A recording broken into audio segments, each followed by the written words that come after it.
Night podcast. Today we're joined by a very special guest, the Pale White from Newcastle. When I say from Newcastle, that's right for all of you, isn't it? Like you'll go way back, two of your brothers. Yeah.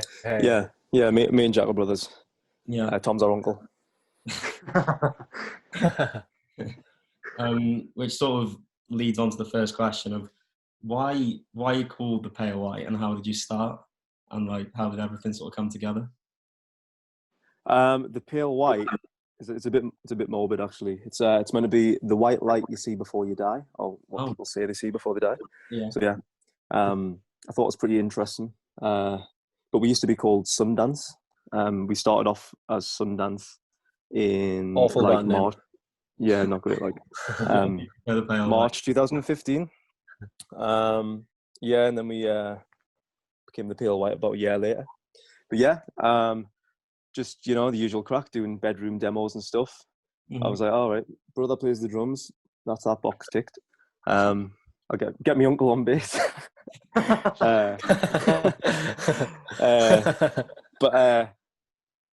Yeah, that just, it was really weird. It just all sort of came together. I messaged Tom. I was expecting to have to go through a few people, but Tom just said yes straight away, and that was that, done.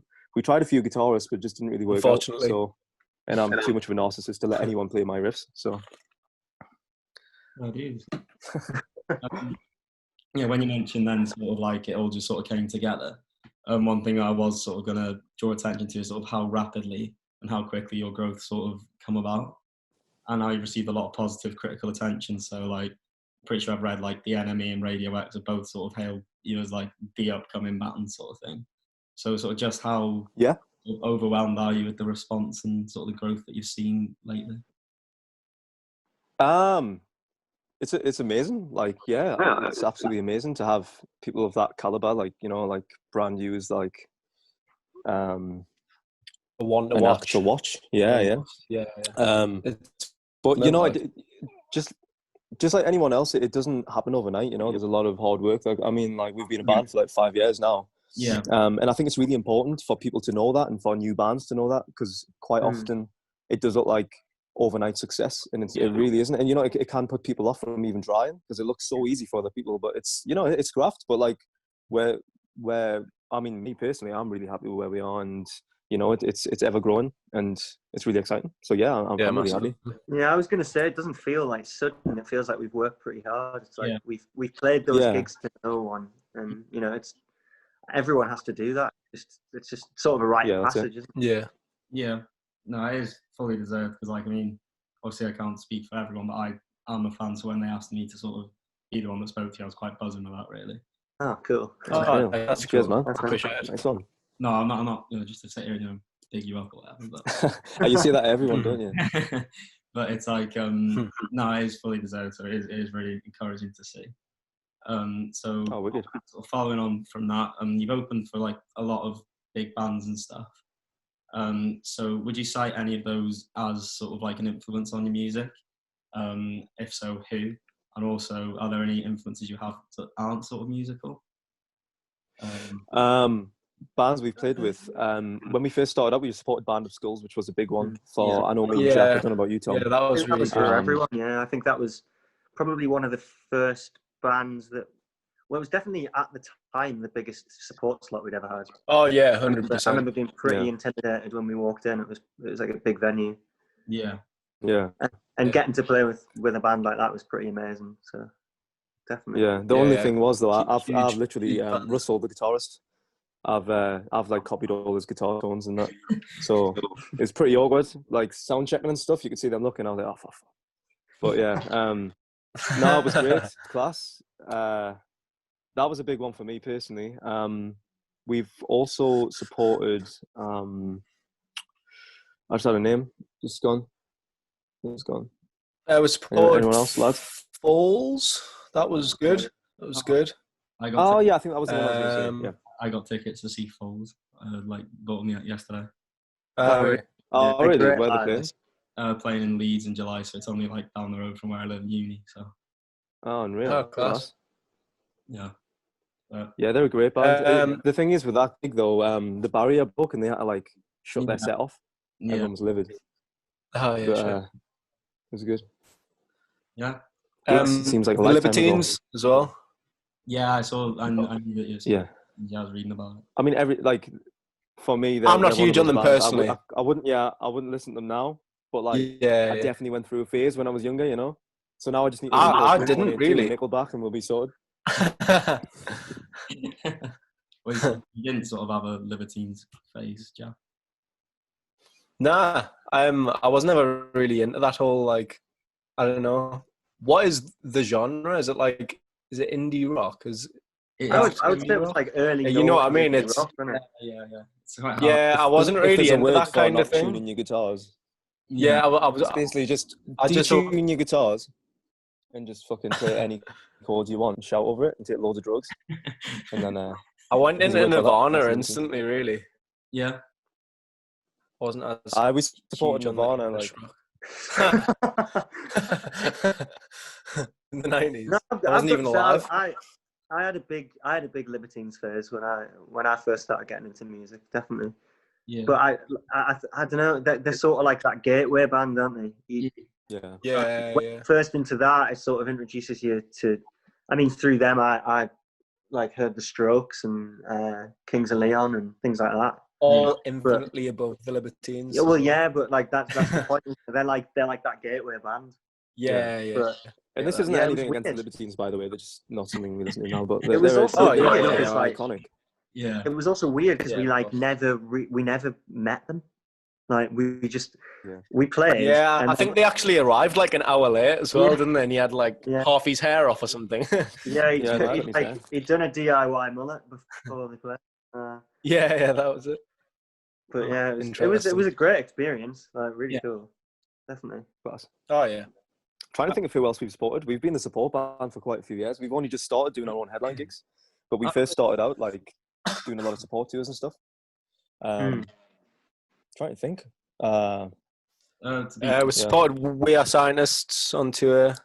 I've never actually heard them before we supported them, but they were really nice guys. They were so funny. Chris, really funny. Their gigs were like a stand-up comedy show, and then they'd play like 3 songs. But they honestly all went bangers, on for ages, but I could listen to them all day. Like it was so funny. I might be wrong, but for some reason in the back of my mind, I've got an idea that you've done a gig with Sam Fender as well. Or is that wrong? Oh yeah.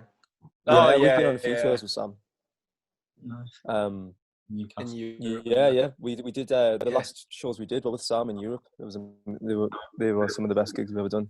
Yeah. Unreal. Yeah, they were insane. Cool. So sort of moving away from live gigs and stuff. Your latest release is Glue. For anyone who's not heard it, fucking tune, like give it a listen. But sort of what were you aiming for when you're releasing that? Was it trying to do something a bit different, more of the same? Or I know it's a bit of a vague question, but like any insight you can give? No, do you know what? It's a bit. I always find it really weird because every track we release, like a lot of blogs and stuff say, "Oh, the Pale White are back with their new sound," and I'm just like, "Is it that different?" Like, I don't know. Like, I just like writing songs that are quite versatile. Like, I'd like to think if you were going to listen to an album, it wouldn't be the same song on repeat or the same style of song.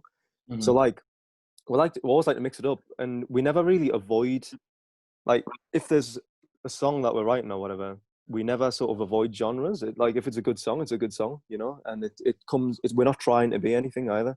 So it's just like if it sounds different from the last one, it's just because that's what was written next or whatever, you know. Yeah. But in terms of releasing Glue and stuff, we knew it was a big riff, bit of a Barry belter, and we thought, we'd usually do the thing where you release the song and then a few weeks later you release the video. But we were like, nah, let's like burst out the doors, big tune, big video, boom, and that was it. It was just sort of the mustache. And the mustache, burst out the doors with the mustache, of course. But the idea with Glue was just to make a statement, just like, this is what's coming. Nice. Boom. Nice. Well, yeah, I think it's had a really good reaction. I think it's decent. I like it. So you sort of touched on it then when you were talking about it. I was going to ask, what is sort of your writing process? Like, does it start off as a riff? Does it start off as lyrics? Sort of what comes first, and how does it all come together?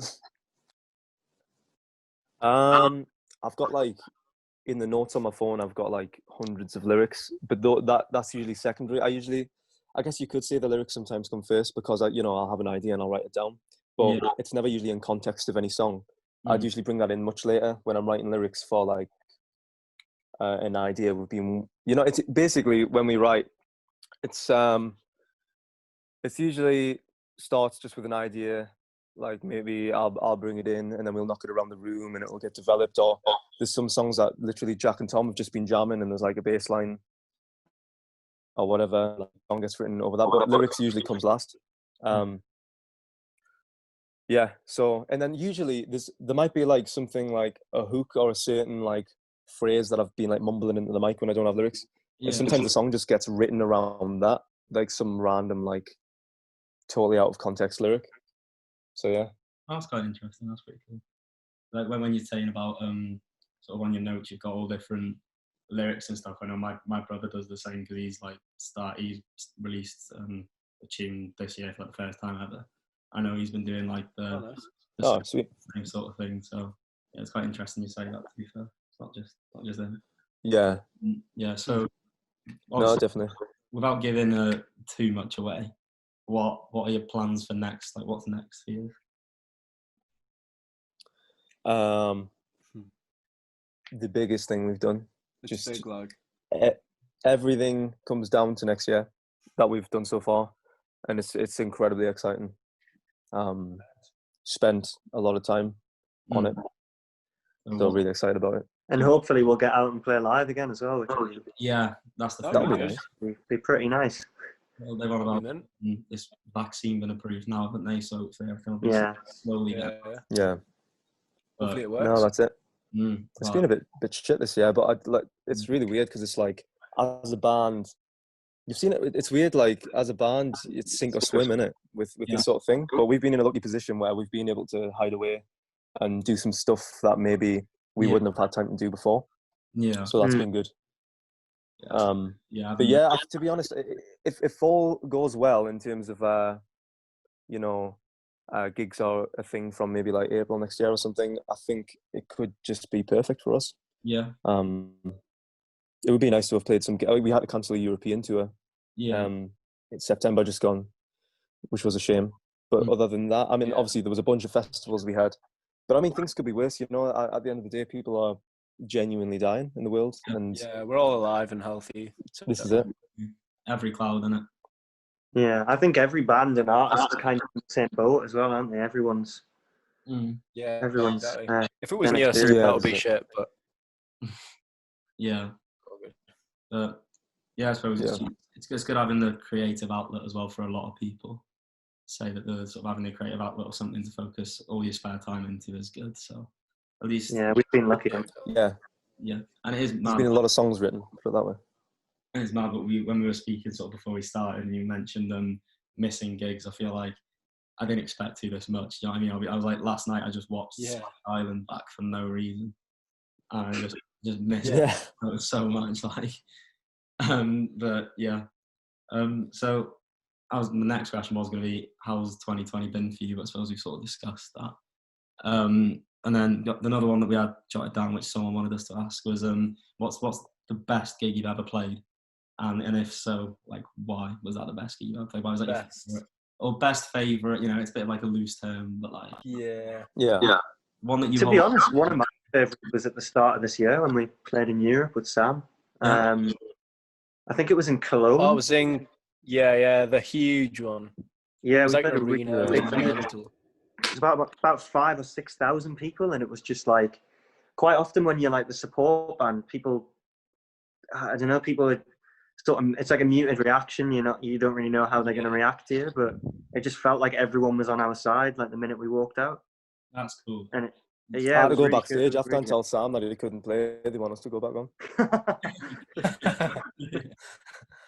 Can you remember when we were packing all our gear up at the end of the slot, and like the crowd were like cheering every time we walked back on stage? It was good. Yeah, probably a bit much. I think Riverside as well. Yeah, man, Riverside, that was good. That was a really good one. Yeah, that's a venue in Newcastle. It's about 650 that's up here. cap. We played that about 3 years ago now, but like it was just so it almost had the atmosphere of like a basement gig, like a 100-cap basement gig where people are like crawling the ceiling and that. But like this is a huge venue and it had that atmosphere amongst like nearly 700 people. It was just insane. Yeah. My headphones on.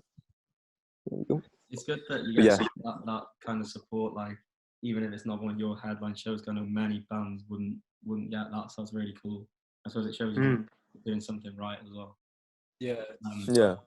So, has anything weird ever happened at a gig? Was another question someone wanted us to ask. Like anything strange that stuck in your mind?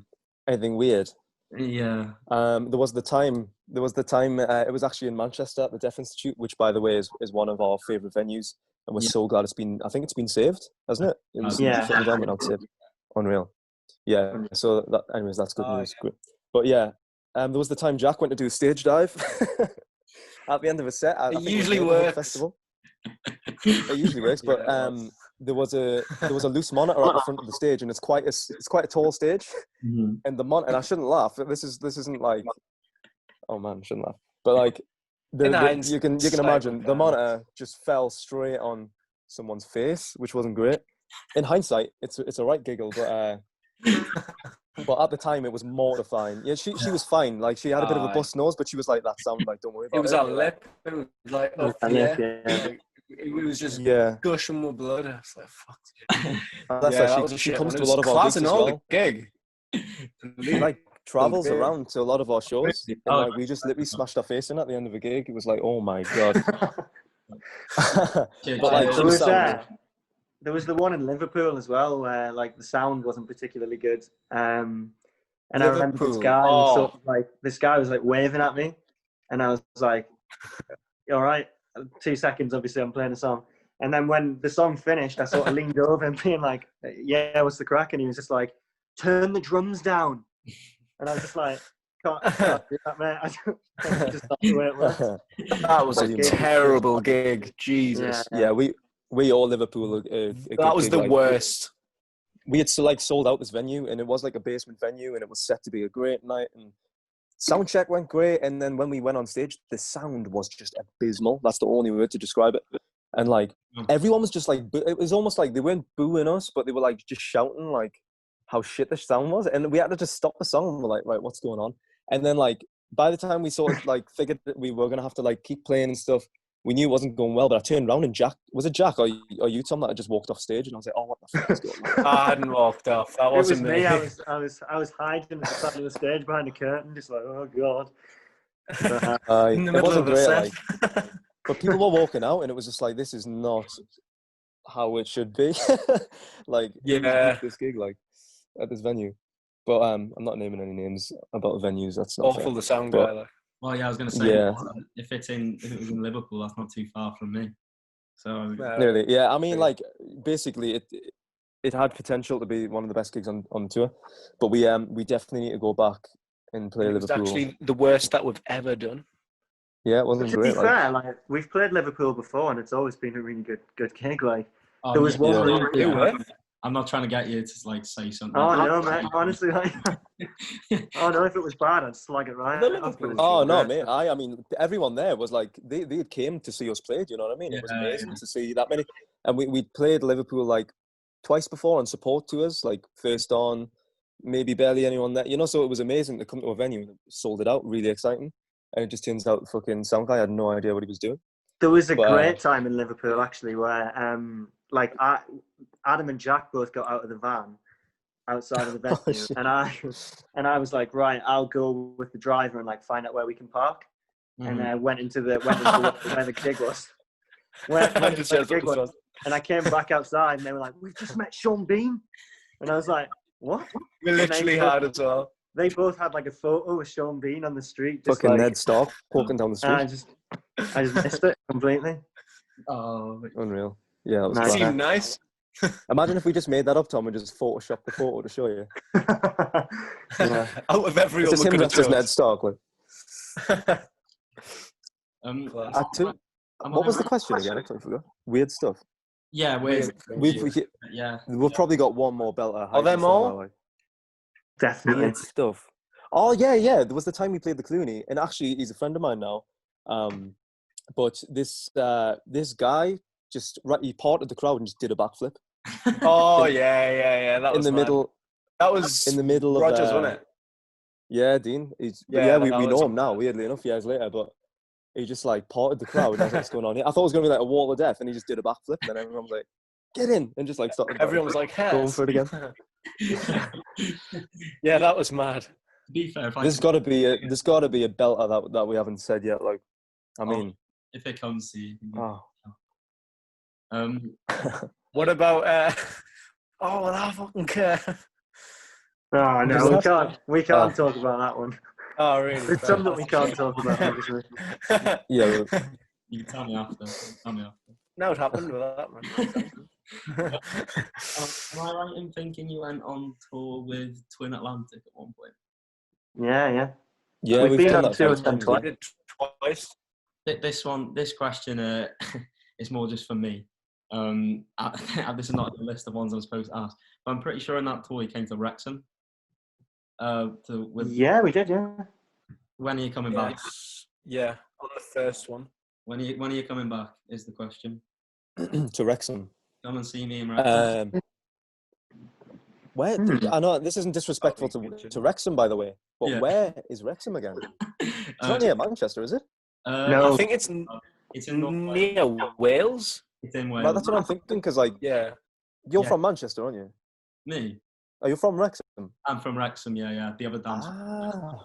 Yeah. Right, okay. Do you know what? I can't remember if Wrexham is one of the ones that we had to pull on the tour, because I bust my voice. I think it was, So I don't think we've actually ever played Wrexham. So we'll have to make our Wrexham debut. Yeah, we got them. Ryan Reynolds has bought our football team now. So. Oh yeah, no and way. the guy from It's Always Sunny as well. Yeah, Ryan Reynolds and the guy. You had Deadpool strips. Yeah, that's mental. What? Yeah, it's like £2 million investment. So you need to, come back. Yeah, definitely. Class. No, yeah, definitely. I mean, yeah. It's. I'm not sure if you've got any current plans for Wrexham, but I'll play anywhere, mate. Like, yeah, I'm in the way. Apart from that one venue in Liverpool. Yeah. No. It's just North Wales. It's just over the border. It's like 30 minutes from Liverpool. Right. I know what you mean now. Aye. Yeah, not too bad. We'll do it. All right, and then this question is one I've been told I have to ask, because we have to ask every band that comes on. So I'm gonna go around each of you. You have to say what your go-to meal deal is, and where. And I want the full works. I want which supermarket you go to, because for me, right, okay. I prefer a Tesco meal deal over a Co-op one. I do as well. Yeah, Tesco. I agree. Yeah. So Tom, do you want to go first? What's your go-to meal deal? I would get a ham hock sandwich from Tesco. And then I get some of the Sensations crisps. Mm-hmm. What ones? Probably chili. The chili ones. Yeah, the chili. The sweet chili. Yeah, nice. And then I would probably treat myself to an iced tea. Ooh, all right. Interesting. A bit rogue. Solid. It is Christmas after all. What about you, Adam? I've never really took notice of where I'm getting my meal deal, but I am a big fan of a meal deal. Yeah. But I would usually go. I like I love English breakfast, and I'd probably go for the one that's got the proper sloppy one with bacon and dried egg and that. That'll probably be my crap. And they're usually a triple one as well, so you scored. And then I'd go cheese and onion McCoys. They're the boys. And I'd probably join Tom with a iced tea, to be honest, or a smoothie. I'm a fan of a smoothie. I like a smoothie in a meal deal because sometimes I like to get in and see how expensive I can get the meal deal while still getting it for £3. That's the crack, isn't it? I think that's a good I do as well, literally. You get to the till and it's you've knocked £2 off and you're like, get in. Exactly, because the smoothie's $2.95 in some places. We should get together one day and just go for a meal deal. Good day. Yeah. Class. Jack, what are you going for? I'd go to Tesco. Yeah. Obviously. I'd get a triple chicken Caesar wrap. Oh, bloody hell, is this specific? No. I had one 2 days ago. That's how I know the crack. So that I'd get a bag of salt and vinegar kettle crisps or chips or whatever they're called. Yeah, That's a good shout. And an innocent smoothie. yeah. I think that's probably If the crack. If I have to select whose meal deal I'd be having Jack's. I feel like it's almost spot on, to be fair. I won. Fair enough. The chicken. I win a meal deal. Yeah. You win a free meal. You owe me £3. Not if it's yours. That one's worth like upwards of £6. I swear. No. I only had one the other day, man. It was Priceless, exactly £3. Sound. Can't put the price on a meal deal. But you can. Doesn't matter. You can, like, at least £3 usually. You know when you say... I used to be a big fan of a Boots meal deal. I did as well. I thought that. I did. Cheeky little wrap. Yeah, the Boots meal deal's all right, you know. It's Used to be when it was like $2.80 or something. Now it's a tenner. Yeah. Tenner. Sushi. Do you know what? Big fan of the sushi as well. But I'd only use. It isn't in the meal deal. It isn't in the meal deal. It isn't in the meal deal. Reduced. Do you know, like, after a gig and you're starving and it's like 80 pence or something? That's the crack. I realised Jack was a meal deal connoisseur. Yeah. I really am. Literally. It's embarrassing. It's all I eat. That's not in the meal deal.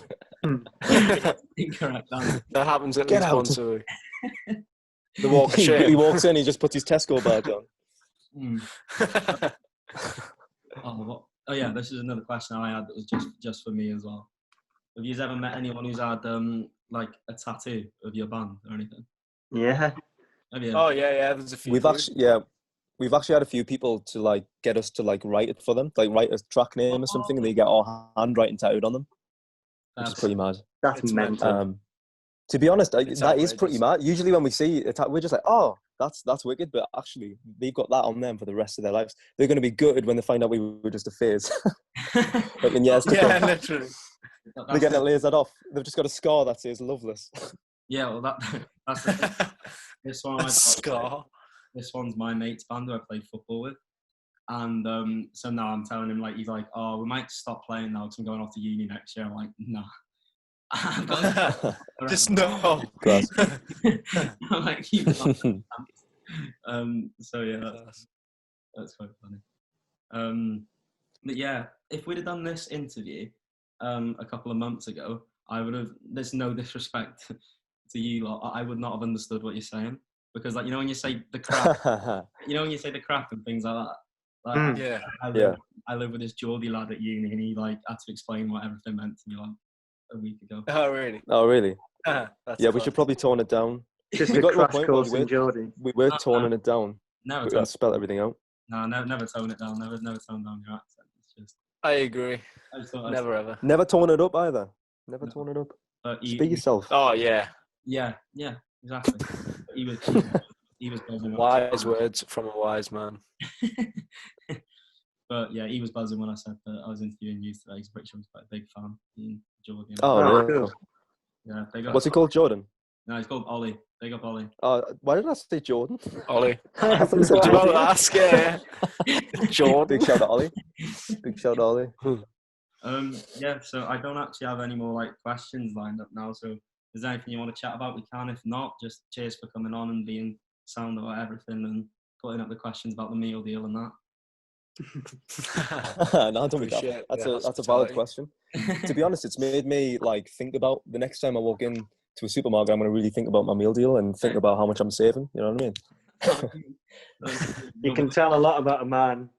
Yeah. About by his meal deal. Yeah, but thanks for coming on. No, I mean, if there's anything you want to talk about, mate, I'm sound with that. But there's nothing particularly that I've got in my mind. You got through it all, and then I got my own little nod to Wrexham in there. So that's my life. Oh, nice. I mean, here's me going like, "Where's Wrexham again?" How disrespectful. Ryan, you know Reynolds is about to put Wrexham on the map. Yeah, I'm really pleased. But yeah, cheers for coming on. And just a reminder to everyone: go and listen to Glue, as it's a tune and it's not long enough. I agree. Cheers, man. Yeah. Cheers, man. No, it's been a pleasure, mate. Thanks for having us. Nice to meet you as well. Appreciate it. Take it. Oh, actually, this is one more thing I wanted to ask. Go on, man. It must be a funny one. It's not a funny, right? But I've been trying to come up with like a catchphrase. So when I'm doing this, right, everyone knows it's like my thing, right? So when I was saying bye to everyone at uni to come out, I thought of a thing to say when I say bye, and I just wanted to test it out on you guys. Let me know what you thought. Right, okay. If I don't like it, I'm just going to put the phone down. Yeah, that's fair enough, mate. That's fair enough. Right. If you can't rock, keep on rolling. Yeah, why not, man? I like it. Nice. I mean, you're not wrong. The dead silence in that. No, I had to think about it. Do you want to hear ours? I like it. What's yours? Ours is never forgive, never forget. Never forgive. Never forget. Never forgive, never forget. I knew you were going to say that. As soon as you said catchphrase, I was like, I'm definitely getting that one out. Like, you're definitely getting that one out. Well, that's what I mean. I've not copyrighted anything, so if you ever want to stick it in the tune, Stick in, yeah, man. You go write one now. I think we'll have to. Nice one, guys. Cheers for coming on. Yeah, cheers. No, class, mate. Thanks so much for having us. Have a good